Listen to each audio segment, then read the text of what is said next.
দেখুন এ তো সবে শুরু হয়েছে, তো আপনি গুনতে থাকুন না, ঠক বাঁচতে গাঁও গাঁও উজাড় হয়ে যাবে। 1-1.5 হাজার লোককে ইমিডিয়েট অ্যারেস্ট করা উচিত, যারা অত্যন্ত অপরাধী, অত্যাচারী, লুটেরা। মানুষের প্রচণ্ড ক্ষোভ আছে এদের বিরুদ্ধে, আর এই জন্য ওদের অ্যারেস্ট করা দরকার আছে।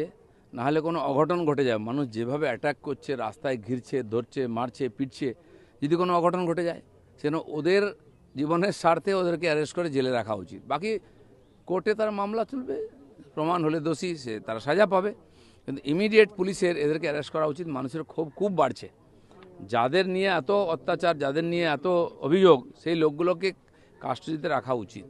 সোশ্যাল মিডিয়া ইনফ্লুয়েন্সাররা বলছে প্রতিদিন এত অ্যারেস্ট হচ্ছে, তারা বিভ্রান্ত হয়ে পড়ছে, পোস্ট করতে পারছে না সময়। হ্যাঁ, এটা ঠিকই, সমস্যা আছে, আপনাদেরও সমস্যা।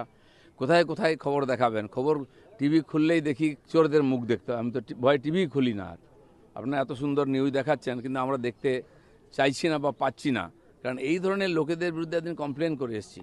তাদেরকে অনেকে চিনত না, তাদের মুখ দেখতে পাচ্ছে। সংবাদ মাধ্যমে যদি এই চোরদের মুখ ভরে যায় সকাল থেকে রাত অবধি, আমাদের পক্ষেও খুব মুশকিল। যারা সংবাদ দেখা, অনেকের একটা নেশা আছে, সারাদিন বিভিন্ন চ্যানেল ঘুরিয়ে ঘুরে দেখেন, তারাও বোর হয়ে যাচ্ছেন। অভিষেক ব্যানার্জি